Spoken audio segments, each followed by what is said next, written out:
ये लेके चले माइक का बटन दबाओ तो धीरे धीरे नगर में तो आगे कर रहा सारा यार राजस्थान चौक दे आपने देखा कैसे लोग भाई इतना करो भाई बाकी भी करेंगे भाई इतना करो मैं भी कभी ज्यादा माहौल लोग बहुत प्यार करेंगे। प्रत्याशी ने आज इस गुरदासपुर लोकसभा चुनाव के लिए अपना नामांकन पत्र दाखिल किया है। देश भर में जिस तरह से गरीब के कल्याण के राजमार्ग से होकर के देश को विकसित करने के संकल्प के साथ पिछले 10 साल से माननीय नरेंद्र मोदी जी के नेतृत्व में सरकार काम कर रही है, जहां एक तरफ 25 करोड़ गरीबों के जीवन में परिवर्तन ला करके उनको गरीबी की रेखा से बाहर निकालने में सफलता प्राप्त करते हुए, देश की सीमाओं को सशक्त करते हुए, देश को आर्थिक गतिविधियों का विश्व का केंद्र बनाने में सफलता जिस तरह से मिली है, आज पूरा भारत और विश्व इस बात पर विश्वास कर रहा है कि भारत अब विकसित हो सकता है और विकसित होने की दिशा में सबसे तेजी से बढ़ने वाला देश है। विकसित भारत की आधारशिला रखने के लिए पूरा भारत एक बार फिर नरेंद्र मोदी जी के नेतृत्व में प्रचंड बहुमत के साथ सरकार बने और अब की बार 400 के पार हो, इस लक्ष्य के साथ में चुनाव के मैदान में उतरी भारतीय जनता पार्टी को समर्थन कर रहा है। पंजाब में हमारी नई शुरुआत है। पहली बार 30 साल के बाद हम अकेले चुनाव के मैदान में लोकसभा के इस समर में जिस तरह से पंजाब में भारतीय जनता पार्टी के प्रत्याशियों को अभूतपूर्व समर्थन मिल रहा है। मुझे लगभग 5-6-7 लोकसभा क्षेत्रों में जाने का अवसर मिला है। जिस तरह से जनता एक नया फैसला करने की दिशा में आगे बढ़ रही है,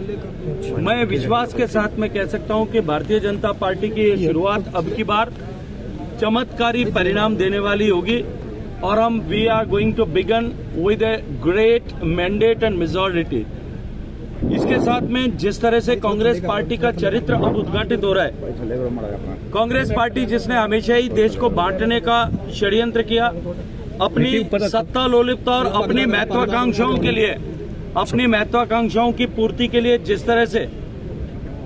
कांग्रेस पार्टी ने देश को बांटा, आजादी के समय देश का विभाजन किया,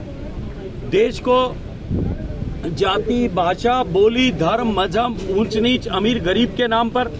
विभिन्न पूजा पद्धतियों के आधार पर बांटने का षड्यंत्र किया और अपनी सत्ता को प्राप्ति के लिए देश के सामाजिक ताने बाने को तोड़ने का काम किया था। ये जग जाहिर है। लेकिन जिस तरह से सैम पित्रोदा ने बयान देकर के कांग्रेस के रेसिस्ट चेहरे को उजागर किया, उसके बाद में कल मणिशंकर अय्यर साहब के बयान के बाद जिस तरह की हकीकत एक बार फिर सामने आई है, कांग्रेस का चाल, चरित्र और चेहरा एक बार फिर बेनकाब हुआ है। जिस तरह से पाकिस्तान के साथ में मिलीभगत, चीन के साथ में अंडरस्टैंडिंग कांग्रेस के नेताओं की और कांग्रेस के नेताओं के रेसिस्ट चेहरे को जिस तरह से अब जनता ने देखा, जाना और पहचाना है, एक बार फिर देश की जनता अब ये पहचान चुकी है, ये मान चुकी है कि अगर भारत प्रगति कर सकता है, विकसित हो सकता है, तो केवल और केवल भारतीय जनता पार्टी के नेतृत्व में हो सकता है। आम आदमी पार्टी जो पार्टी विद डिफरेंस का नारा लेकर के, ईमानदारी का नकाब ओढ़ करके, लबादा ओढ़ करके देश की जनता के सामने आई थी, आज उसका चेहरा भी बेनकाब हुआ है। और आम आदमी पार्टी के नेता जिस तरह से राष्ट्रीय उनके अध्यक्ष से लेकर के, मुख्यमंत्री से लेकर के, उप मुख्यमंत्री से लेकर के अनेक नेता जिस तरह से जेल की सीखों के पीछे गए हैं और उनके भ्रष्टाचार के काले कारनामे आज लोगों के सामने आए हैं, समय आ जाने दीजिए, थोड़े समय बाद में ठीक इसी तरह की स्थिति और परिस्थिति पंजाब में भी आम आदमी पार्टी के नेताओं की होने वाली है। वो भी इसी तरह से जिस तरह से आकंठ भ्रष्टाचार में डूबे हुए हैं, उनके भी कच्चे चिट्ठे लोगों के सामने आने वाले हैं।